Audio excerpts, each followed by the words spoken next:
Hello dear students, in the previous video about a letter to God, we had talked up to the point where Lencho writes a letter to God, addresses it only to God. He does not write an address, he simply writes to God.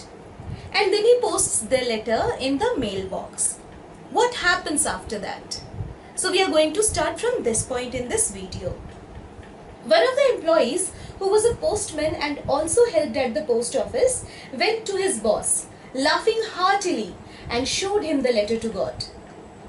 Never in his career as a postman had he known that address. Quite obvious, this postman, whose job it is to deliver letter from door to door, usually he also helped at the post office.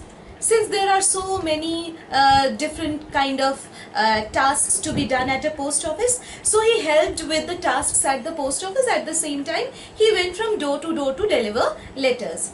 And so he knew the addresses of all the people of the town. But in his entire career, he had never seen an address like this. What was the address? Simply God. There was no other address. And so he laughed heartily. He was extremely amused at how a person can simply write God and post a letter. He took that letter to his boss. Okay. The postmaster, a fat, amiable fellow. So the postmaster is the head of a post office. He was a fat fellow, and at the same time he was an amiable fellow. Who is an amiable fellow? Amiable man, a man who is very easy to approach, friendly, pleasant to talk to, a person whom you are not very scared to talk to, who is good to talk to. Okay, so postmaster was that type of a man, and this postman approached the postmaster, who also broke out laughing, but almost immediately he turned serious. And tapping the letter on his desk, he commented, "What faith! I wish I had the faith of the man who wrote this letter, starting up a correspondence with God." So the postmaster was absolutely amused at the amount of faith this man had, Lencho had. He started wondering that this immense faith this man has on God, that he is starting a correspondence with God. He is writing a letter to God as if God were his friend or a relative or a neighbor. In a similar way, this man is writing a letter to God. So the postmaster was amused, he was wondering, he was surprised at the immense belief, enormous amount of faith that Lencho had on God. So in order not to shake the writer's faith in God, the postmaster came up with an idea. Answer the letter. So what did the postmaster decide? He knew that God cannot answer the letter. The letter of this man, the letter of this simple-minded man will go unanswered. It was 100% certain that the letter of this man will go unanswered, because God is not physically present on this planet. God cannot answer your letters. He cannot write a letter to you, isn't it? But the postmaster did not want to shake Lencho's faith on God. He knew that if Lencho does not receive a letter, does not receive a reply from God, his faith would be shaken. And so he decides to answer the letter. But when he opened it, it was evident that to answer it, he needed something more than goodwill, ink and paper. So as soon as he opened the letter, he saw and he realized that in order to answer this letter, I require something more than my good intentions, pen and paper. I require something more. My good intentions are not enough. The paper and the pen is not enough. I need something more to answer the letter. What is that more? Money. The postmaster realized that in order to answer the letter, he would require some money. which he has to send Lencho, because Lencho in his letter has demanded some money with God with an amount of conviction which postmaster, even the postmaster, was scared of shaking. But he stuck to his resolution. He asked for money from his employees. He himself gave a part of his salary, and several friends of his were obliged to give something for an act of charity. But since the postmaster had already, firmly made up his mind, he had made a resolution that he would answer the letter. So he stuck to his resolution. He decided that whatever happens, let me try to answer the man's letter. So he donated a part of his own salary. He asked all the employees to donate something. He even asked his own friends who were working probably in other companies or other offices. He even asked his own friends to give something or donate something as an act of charity. And he put together all the money and he decided to send all the money to Lencho. It was impossible for him to gather together the 100 pesos. So he was able to send the farmer only a little more than half. So 100 pesos is a huge amount. Especially we are talking about the era or the age or the years when this story is set, that is around 90 to 100 years back. Okay, and those days 100 pesos was a big amount. It was not a very small amount. Nowadays you would think that 100 pesos probably is not a very substantial sum. But those days even this 100 pesos used to be a huge amount. So it was difficult for the postmaster to collect the entire sum. He managed to send only a little more than half. A little more than half means half is 50 pesos, little more than half is 60 or 70 pesos. We will come to see that. In the chapter, we will see how much money he had sent Lencho. Okay. So he managed to put together some amount. Somehow after collecting from everybody, he collected some amount. He put it inside an envelope, addressed it to Lencho with a letter inside it. And the letter contained only one single word. What was that word? God. Why did he write that letter? Why did he put that note inside the envelope? So that Lencho understands that this money has come from God's side. The postmaster did not write much in the letter. He only wrote one word, which was enough to tell Lencho that this money has come from God. The following Sunday, Lencho came a bit earlier than usual to ask if there was a letter for him. So the next Sunday, even before the letter could reach Lencho, Lencho himself turned up at the post office a little earlier than usual and started asking, is there a letter for me? Is there a letter for me? Of course there was a letter for him. It was the postman himself who handed the letter to him, while the postmaster, experiencing the contentment of a man who had performed a good deed, looked on from his office. So the postman went to give the letter to Lencho that, yes man, we have a letter for you. And the postmaster who had actually written the letter, or who had actually put together the envelope, he was simply looking for his from his office. He did not want to go out and talk to Lencho directly. He just wanted to observe what kind of expression this man will have when he receives the letter. Would he be surprised? Would he be happy? Would he be excited? What his reaction would be after receiving the money? The postmaster was a little curious.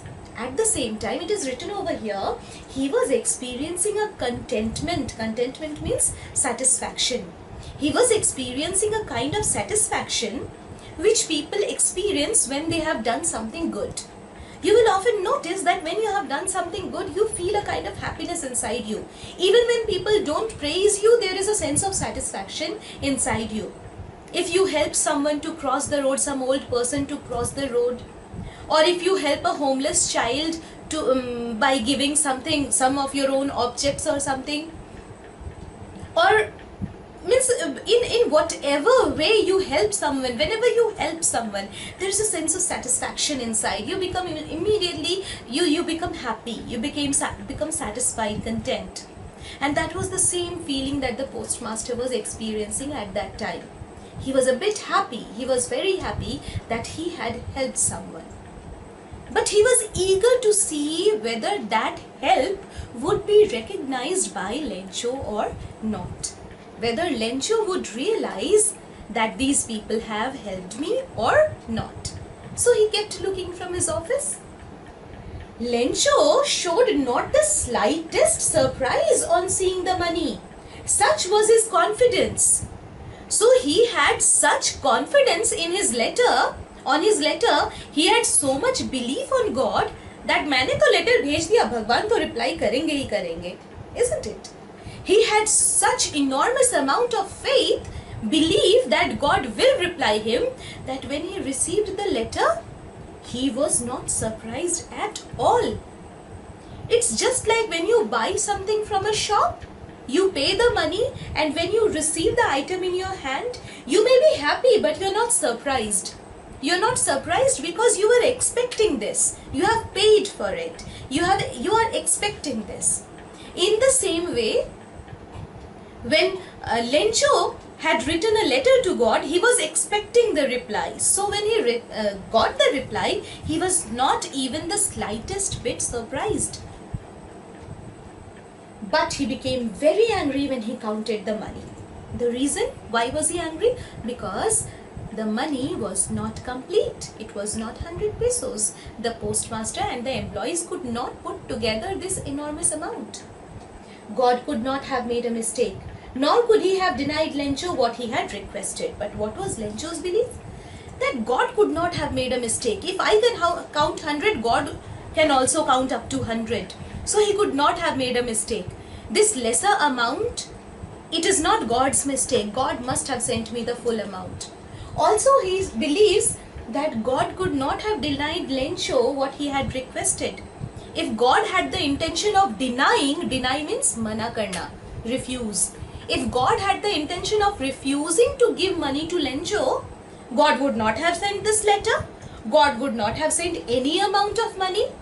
But God has sent money. So God has not refused him. At the same time, God cannot make a mistake. He can read 100 pesos. He can count 100 pesos. That means God was right from his side. Then who was the one who took away the money? Then what went wrong? Immediately, Lencho went up to the window to ask for pen and paper. He was standing there at the post office. He went to the window of the post office, asked for some pen and ink and paper. Those days, we are talking again and again about ink. The reason is, those days they did not have ballpoint pens that you have nowadays, or the other different kinds of pens that you have. Those days they had ink pens, and ink pens had a very specific way of, there was a very specific way in which you could write using ink pens. There was a bottle, there used to be a bottle full of ink, and you had a pen. You had to dip the pen every time inside the bottle, and then you could write one or two words. When the ink was over, again you had to dip the pen inside the bottle. You must have seen this phenomenon several times on series or television serials or social media platforms or anywhere. If you have not seen, next time you come up across similar images, you will remember that we had talked about something like this. Okay, however, so he asked for some pen and ink, paper and ink. On the public writing table, he started to write. There are public writing tables in every office, in every public service office. For example, banks or railway platforms. You have a public writing table where tables are set at the corner of, or at the end, or at the side of the halls, and people can keep their papers over there and they can write. If they have to fill up a check, or if they have to fill up the withdrawal form, or if they have to write an application, they can use these tables to write. Okay, so he went to the public writing table and began to write. With much wrinkling of his brow caused by the effort he had to make he had to make to express his ideas. So while he was expressing his ideas in the letter, while he was expressing his anger, his brow was getting wrinkled. Brow is forehead. Okay, this is our brow, this is our forehead. And how do we bring wrinkles on our forehead when we are when we are in a problem or very angry, or when we are in a stress? Automatically your brows get wrinkled. Automatically it's a tendency, we kind of scrunch our eyes and our forehead, and this makes creases or wrinkles appear here on our forehead. So Lencho was expressing his anger in the letter furiously. बहुत गुस्से से लिख रहा था वो, and as a result what was happening, his brows were wrinkled. There was a certain kind of the creases were appearing here on his brows. Okay, when he finished, he went to the window to buy a stamp which he licked and affixed to the envelope with a blow of his fist. So he went to the window after writing the letter, he bought a stamp, he licked the stamp.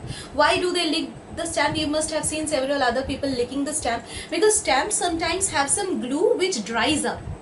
And to activate that glue, some water, little amount of water, or even your saliva activates the glue. Okay, when you wet the back of the stamp with your saliva or some water, the glue immediately gets activated and you can paste it on your letter.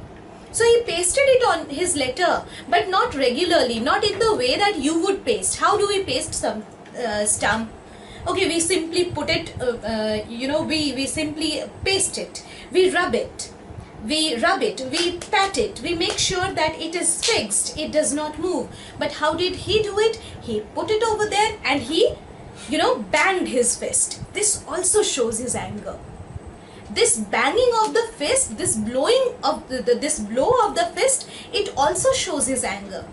So his wrinkling of the brow, writing furiously, immediately writing a letter then and there, trying to paste the stamp using the fist, using the blow of his fist.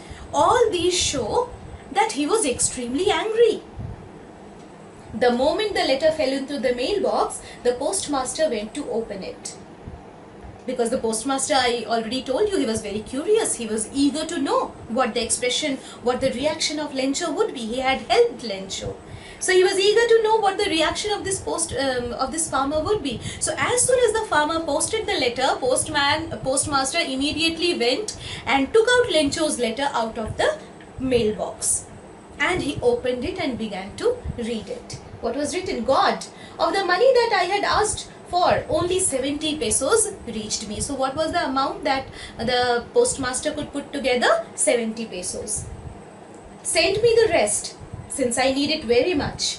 But don't send it to me through the mail, because the post office employees are a bunch of crooks. So this is the twist at the end. Lencho calls the post office employees a bunch of crooks. Crooks are thieves or cheats. Lencho believes that God had sent him the entire amount. It is the people at the post office who have taken his money.